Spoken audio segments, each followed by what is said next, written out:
Hey everybody, welcome to my YouTube channel. My name is Teri Hunter.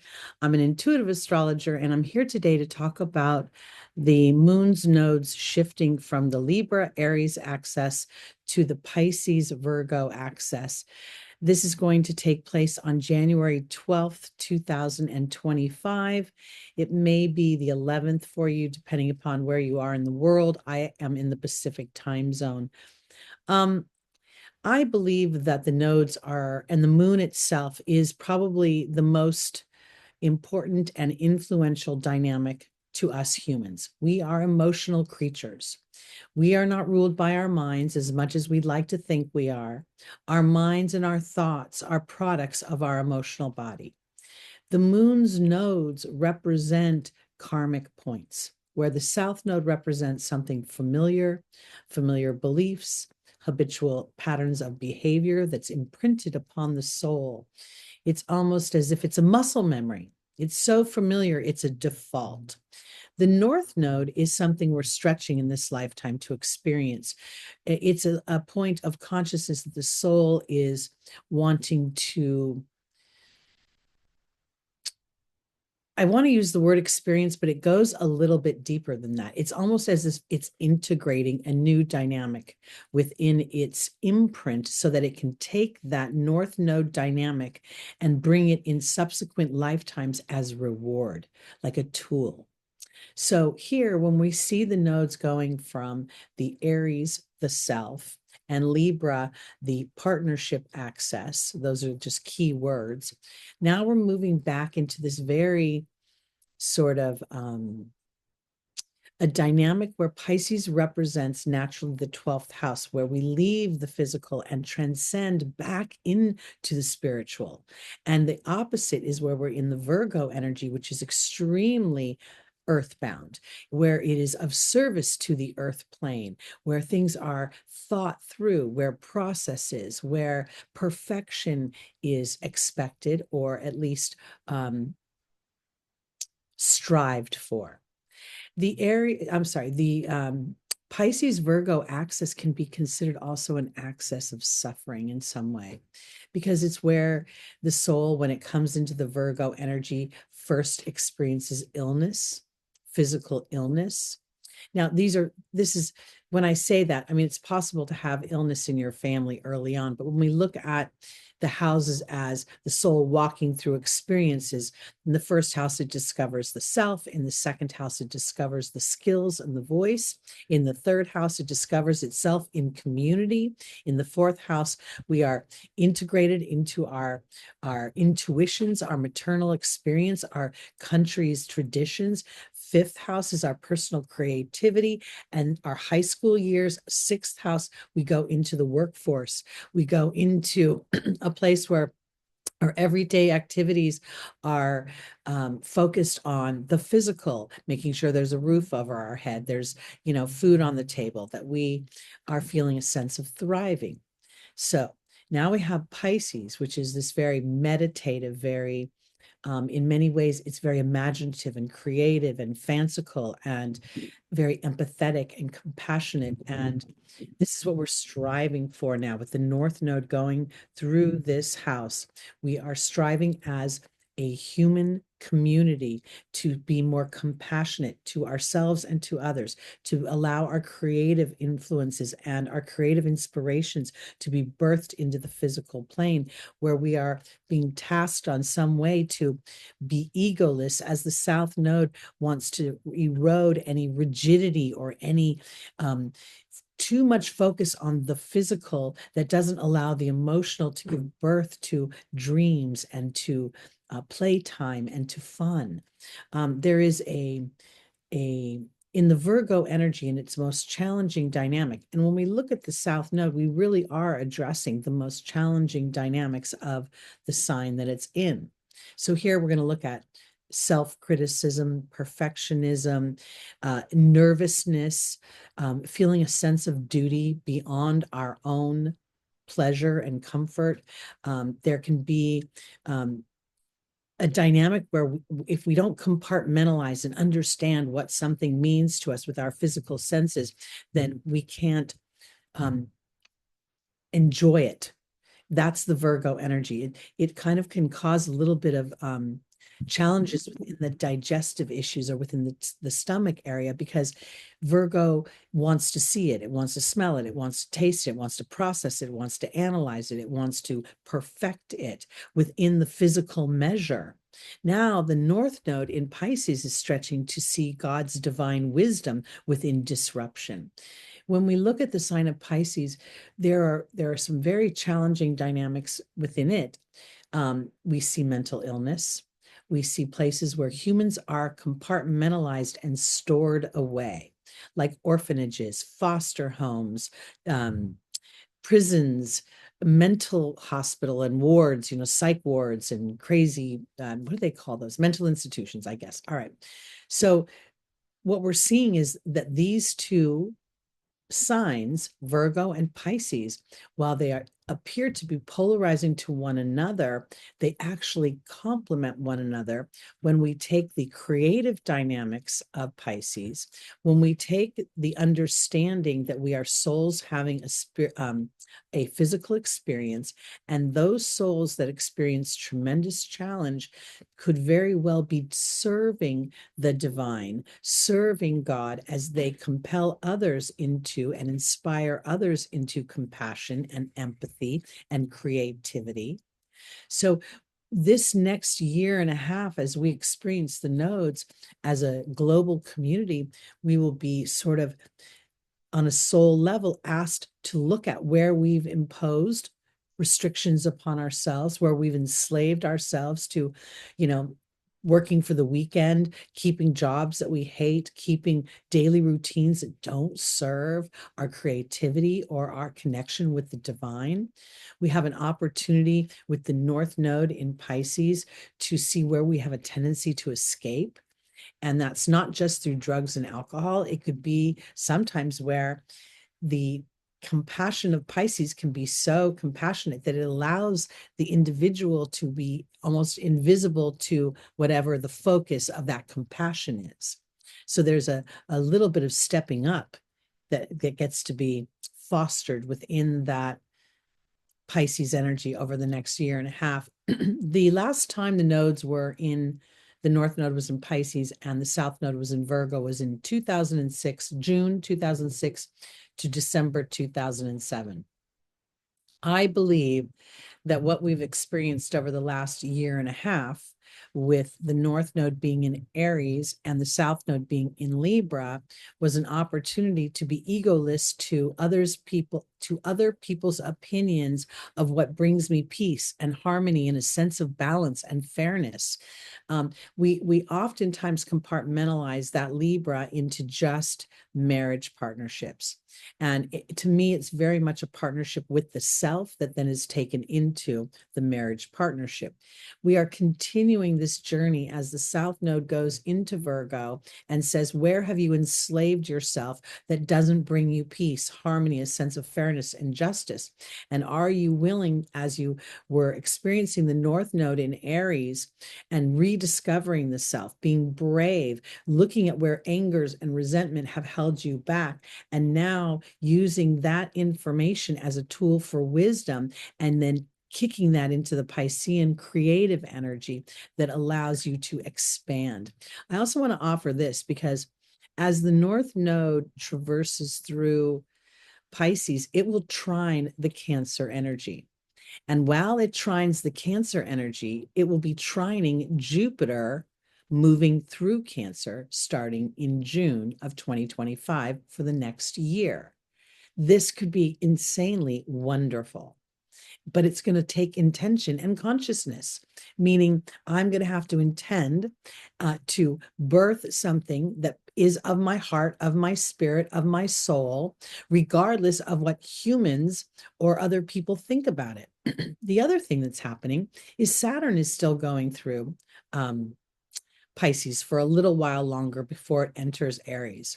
And as it's in those last degrees, and then it'll retrograde and go forward, the North Node and Saturn and Neptune will all meet up. And this is a time when Saturn says, are you willing to do the work? Are you willing to have the faith? Are you willing to endure your inability to see how it will play out, the South Node in Virgo, and continue to allow your imagination, your creative potential, and all of that to blossom as is supported by Jupiter's trine to Cancer? So I think it's a really powerful time. But again, there sort of has to be a surrender to your soul's voice, a surrender to things that seem magical and maybe not necessarily possible as others have perceived it up until now. Because as I record this, I'm of an age when I had a rotary phone growing up, and this kind of thing was voodoo magic, meaning Zoom and being able to record a video and put it out for the world to see on YouTube. So you don't know what will transpire as a result of Pluto's entry into Aquarius that fosters technology that then supports your vision, Pisces North Node, and creative potential. So I think it's pretty amazing. So let me real quickly go through and tell you all what house access this is, because this is important as well. For Aries, this is going to be on your Pisces is your 12th house, and Virgo is your 6th house. Your anger, resentment, frustrations, anything you've been harboring that isn't serving you is going to come up. And you may find that if you're not mindful of your health, that anger fuels a disruption within your body. Remember, Virgo rules the digestive system, and we're looking at Pisces ruling the liquids and fluids of the body, and we're looking at mental stress here in both houses. So this is the natural access. So that's going to be very important for you. For Taurus, your focus is going to be on your creativity and birthing your hopes and your dreams, as the North Node will be in your 11th house and the South Node will be in your 5th house, requiring you to be egoless to your own talents and skills, your own creative potential, as you birth that which makes you feel pleasure and fun, and you allow that creative endeavor to find its own tribe through the law of attraction. For Gemini, this is going to be a lot of focus on your career and your home life, with the South Node traveling through your 4th house and the North Node traveling through your 10th house. The 10th house is a very public house where we see your reputation, we see your leadership. The 4th house is the house of home. It's also the house of the imprint that others don't see. So you're going to get to be very egoless to the releasing or to the integration or to the extraction of the wisdom that the divots and the holes of your heart that were imprinted in your childhood have to offer you as you stretch up into that 10th house. We see for Cancer, this is going to be the North Node will be traversing your 9th house of beliefs, and Virgo will be in your 3rd house of thinking, speaking, writing, and teaching. This is in media. This is a media access where there's a lot of potential for marketing and branding. There is extraction from your community, meaning the 3rd house. It's also a potential for you to reconcile some belief systems with what you've been taught, 3rd house, Virgo, South Node, and allowing them to broaden 9th house, Pisces. And also you're going to have your 1st house lit up with Jupiter coming in June, and that's exalted in your 1st house. So this is very exciting. So as you're willing to, look at your belief system and extract whether you're operating on a 1.0 or the 2.0 version, that could be very powerful for you over the next year and a half. For Libra, you will experience the North Node in your 6th house and the South Node in your 12th house, giving you an opportunity to release any chains from your past life imprint that have enslaved you to feeling critical, judgmental, trying to be overly perfect, or feeling a sense of duty beyond your pleasure. And then that 6th house is Pisces North Node is going to compel you to allow your everyday activities to reflect that which is your true creative potential, to abandon any rules, regulations, or structures that don't allow for an expansive energy. I think that with Pisces as your sixth house, the potential of using your creativity to find inspiration. It doesn't mean that you have to, share your creativity with the world. You could be just creating things for yourself, but you're finding pleasure, you're finding joy, which is then allowing you to feel a sense of rhythm within your own physical apparatus. I think this is important. For Scorpio, the North Node is in your fifth house. This is the potential, again, for birthing anything from having a child to birthing a career to really paying attention to what brings you joy, pleasure, entertainment, fun, frivolity. The fifth house is a house of romance. It is the only truly fun, dedicated house of the whole dang zodiac. So you really have a great opportunity to capitalize here. We see that the 11th house is the house of your hopes and your dreams. It's also the house of future technologies. So you may inadvertently have to be egoless, again, to what you can see with your eyes, and you'll have to feel it with your intuitive body.